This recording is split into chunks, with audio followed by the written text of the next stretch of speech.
Bismillahirrahmanirrahim. Assalamualaikum warahmatullahi wabarakatuh. Alhamdulillahirrabbilalamin. Pada hari ini kita bisa berjumpa kembali dalam perkuliahan metodologi pembelajaran PAI dengan saya Ahmad Rijalul Umami. Pada kesempatan yang berbahagia ini, mari kita memanjatkan puji syukur kehadirat Allah Subhanahu wa taala yang telah memberikan rahmat hidayahnya kepada kita semua sehingga kita masih bisa menjalankan aktivitas seperti biasanya. Dan semoga pada saat ini kita semua dalam keadaan sehat walafiat. Dalam perkuliahan ini, dalam pengantar metodologi pembelajaran PAI yang perlu kita bahas yang pertama adalah definisi metodologi pembelajaran PAI, dan yang kedua adalah fungsi dan tujuan metodologi PAI. Yang ketiga adalah komponen pembelajaran. Oke, untuk pembahasan yang pertama, apa definisi metodologi pembelajaran PAI? Oke, dalam membahas metodologi pembelajaran PAI, kita akan mengkaji yang pertama metodologi, yang kedua adalah pembelajaran, dan yang ketiga adalah PAI itu sendiri. Dan kita langsung saja membahas satu persatu. Yang pertama adalah definisi metodologi. Dalam metodologi terdiri dari dua kata yaitu metodos dan logos. Dalam metodos itu sendiri artinya adalah cara dan logos artinya adalah ilmu. Nah, di sini sebelum kita menyimpulkan mengenai definisi metodologi metodologi, maka kita akan mengkajinya satu persatu berdasarkan beberapa tokoh yang ada. Di sini kita akan mengkaji beberapa tokoh yang mengkaji tentang metode. Oke, yang pertama adalah dari Pasaribu Simanjuntak yang menjelaskan bahwa metode adalah cara sistematis yang digunakan demi tercapainya sebuah tujuan. Di sini Pasaribu menjelaskan metode itu adalah cara. Cara yang seperti apa? Yang sistematis. Sistematis itu adalah yang secara berurutan dan secara kontinu. Dan ada kesinambungan antara sebelum, saat ini, dan yang akan datang. Itu adalah sistematis. Dan tentunya cara yang sistematis untuk mencapai sebuah tujuan. Itu menurut Pasaribu Simanjuntak. Yang kedua, kita akan membahas dari Hamid Darmadi. Di sini menjelaskan bahwa metode adalah jalan atau cara yang harus dilewati dalam mencapai sebuah tujuan. Jadi di sini kalau kita mau mencapai sebuah tujuan itu harus melewati suatu proses atau cara. Nah, cara yang kita lalui itu adalah metode. Itu menurut Hamid Darmadi. Kita lanjutkan, yaitu metode adalah cara yang digunakan untuk memahami sebuah objek sebagai bahan ilmu yang bersangkutan. Itu adalah menurut Nasir. Menurut Nasir, metode adalah cara yang digunakan untuk memahami sebuah objek. Jadi ini lebih kepada metode dalam proses pembelajaran ya. Jadi cara untuk memahami sebuah objek. Oke. Bisa disimpulkan dari beberapa tokoh dan dari bahasa juga bahwa metode itu ternyata dari beberapa penjelasan yang sudah kita bahas bersama tadi, bahwa metode ada garis benang merahnya yaitu mengenai cara.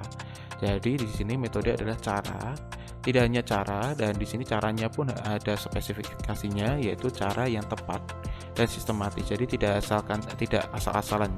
Jadi metode ini tidak asal-asalan, yaitu cara yang tepat dan sistematis untuk mencapai suatu tujuan. Oke, kalau dihubungkan dengan logi atau metodologi, maka kita bisa simpulkan bahwa metodologi adalah ilmu yang mengkaji cara yang tepat dan sistematis untuk mencapai suatu tujuan. Jadi di sini kita akan mempelajari mengenai ilmu tentang cara ya, tentang cara yang seperti apa, cara yang sistematis dan tepat, dan semua itu kita lakukan untuk mencapai suatu tujuan. Itu adalah definisi metodologi. Kita lanjutkan pembahasan kita yaitu ke definisi pembelajaran. dalam definisi pembelajaran ini saya ambil dari UU Undang-Undang Nomor 20 Tahun 2003 tentang Sistem Pendidikan Nasional. Di situ menjelaskan bahwa pembelajaran adalah proses interaksi peserta didik dengan pendidik dan sumber belajar pada suatu lingkungan belajar. Di sini yang perlu kita garis bawahi adalah yang namanya pembelajaran adalah proses interaksi. Oke, bisa disimpulkan dengan gambar seperti ini. Jadi yang namanya pembelajaran itu adalah peserta didik, interaksi peserta didik dengan guru dan sumber belajar. Ini adalah saling terkait ya pada suatu lingkungan belajar. Di suatu lingkungan belajar di sini yang dimaksud adalah sekolahan. Itu adalah definisi pembelajaran. Kita lanjutkan yaitu ke definisi PAI itu sendiri. PAI pasti Anda sudah paham, yang namanya PAI merupakan singkatan dari Pendidikan Agama Islam. Dalam PAI itu sendiri yang dimaksud dalam perkuliahan ini adalah salah satu mata pelajaran yang terdapat serangkaian kegiatan mendidik secara optimal agar peserta didik mampu menerapkan nilai-nilai keislaman dalam kehidupan sehari-hari. Jadi yang perlu kita garis bawahi, PAI yang dimaksud dalam metodologi pembelajaran PAI ini adalah PAI yang ada dalam salah satu mata pelajaran yang mana dalam mata pelajaran itu ada kegiatan mendidik, dan dalam kegiatan mendidik ini tujuannya adalah menerapkan nilai-nilai keislaman dalam kehidupan sehari-hari. Itu adalah definisi PAI. Maka kita bisa simpulkan bahwa apa definisi metodologi pembelajaran PAI? Oke, yaitu ilmu yang mengkaji cara yang tepat dan sistematis untuk mencapai suatu tujuan pembelajaran, khususnya pada mata pelajaran PAI. Jadi di sini definisi metodologi pembelajaran PAI adalah yang pertama ilmu. Ya, ilmu apa? Nah, ilmu yang mengkaji cara. Nah, di sini kata kuncinya adalah ilmu cara. Dan cara untuk apa? Untuk mencapai suatu tujuan pembelajaran. Tujuan pembelajaran mata pelajaran apa? Yaitu mata pelajaran PAI. Jadi ada 4 kata kunci mengenai definisi metodologi pembelajaran PAI: ilmu, cara, tujuan pembelajaran, dan PAI. Itu adalah definisi metodologi pembelajaran PAI. Oke, pembahasan yang kedua kita akan membahas tentang apa saja fungsi dan tujuan metodologi pembelajaran. Banyak sekali fungsinya dalam metodologi pembelajaran ini, terutama untuk kemajuan peserta didik dan sebagai pedoman untuk guru dalam melaksanakan proses pembelajaran. Oke, kita akan membahas fungsi dan tujuan metodologi pembelajaran satu persatu.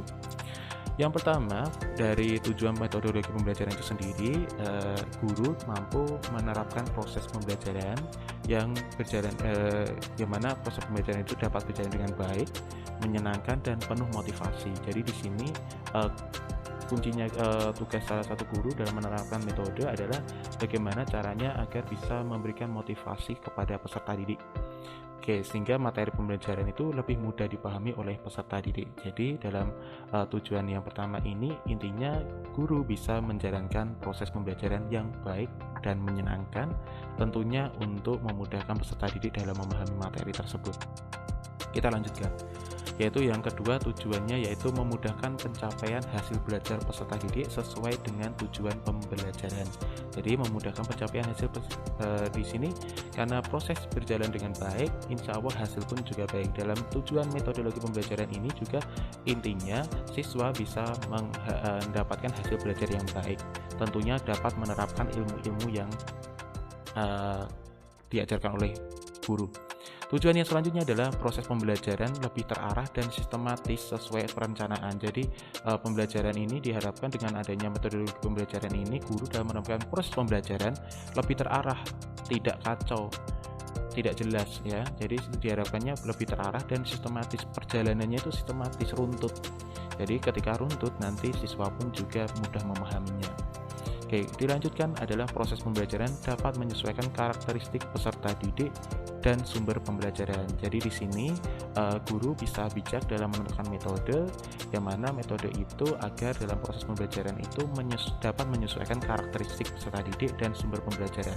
Karena apa? Ketika tidak sesuai dengan karakteristik peserta didik, maka peserta didik pun sulit memahami materi tersebut. Oke, yang selanjutnya adalah proses pembelajaran dapat menggali kemampuan peserta didik. Dengan adanya metodologi pembelajaran ini diharapkan guru nanti mampu menerapkan proses pembelajaran yang dapat menggali kemampuan peserta didik. Seperti itu. Itu adalah mengenai fungsi dan tujuan metodologi pembelajaran. Oke, kita akan melanjutkan di poin yang ketiga. Poin ketiga, kita akan membahas mengenai komponen pembelajaran. Apa saja komponen pembelajaran yang akan kita pelajari bersama? Oke, dalam komponen pembelajaran ini kita bahas karena tujuannya adalah karena metodologi pembelajaran termasuk dalam komponen ini, sehingga kita dalam nanti membahas tentang metodologi pembelajaran itu kita tidak salah arah. Oke, dalam komponen pembelajaran, komponen itu apa? Komponen itu adalah hal-hal yang harus ada dalam proses pembelajaran itu sendiri. Oke, komponen pembelajaran yang pertama yang harus ada dalam pembelajaran adalah yang namanya model pembelajaran. Jadi dalam model pembelajaran ini adalah seperti bingkai dalam pembelajaran. Jadi pembelajaran itu bingkainya atau gambaran secara umumnya seperti apa itu terlihat dari model pembelajaran. Dan dalam model pembelajaran ini ada empirikal atau konseptual. Jadi kalau empirikal itu guru dalam memilih model pembelajaran itu berdasarkan pengalaman yang ada. Kalau konseptual itu adalah model pembelajaran yang diterapkan adalah dikarenakan adanya dari literasi atau literatur atau teori. Itu dari model pembelajaran. Dalam model pembelajaran ada pembahasan lebih khususnya yaitu pendekatan pembelajaran. Nah, guru setelah memilih model pembelajaran yang harus dipilih selanjutnya adalah pendekatan pembelajaran. Di sini pendekatan pembelajaran dibedakan ada dua macam, yaitu teacher center dan student center. Teacher center itu adalah pembelajaran terpusat pada guru itu sendiri. Jadi guru berperan aktif dalam menyampaikan materi. Kalau student center, guru mempunyai peran pasif dan murid mempunyai peran aktif dalam mempelajari materi atau mencari informasi. Itu adalah student center. Kita lanjutkan, setelah pendekatan itu ada strategi pembelajaran. Strategi pembelajaran itu adalah kelanjutan dari pendekatan pembelajaran. Di sini contohnya ada exposition, discovery learning, group, dan individual learning. Exposition itu adalah guru menjelaskan secara langsung materi yang ada. Dan kalau discovery learning, guru meminta siswa untuk untuk mengamati atau bereksperimen atau melihat berbagai fenomena yang ada gitu. Dan untuk grup itu secara kelompok, dan individual learning adalah pembelajaran secara sendiri. Oke. Nah, di sini di bawahnya strategi pembelajaran ternyata adalah metode pembelajaran. Jadi kedudukan metode pembelajaran adalah di sini di bawahnya strategi pembelajaran. Oke. Yang terakhir adalah teknik dan taktik pembelajaran. Nah, teknik dan taktik pembelajaran itu adalah di bawah metodologi pembelajaran. Jadi teknik dan taktik ini tidak ada teoritis secara khusus karena ini adalah menyesuaikan pada guru masing-masing. Oke. Itu penjelasan dari saya. Terima kasih, semoga bisa paham terkait materi ini, dan minta maaf jika dalam penjelasan mungkin kurang memahamkan atau terlalu cepat. Dan terima kasih atas perhatiannya. Saya akhiri. Billahi taufik wal hidayah. Wassalamualaikum warahmatullahi wabarakatuh.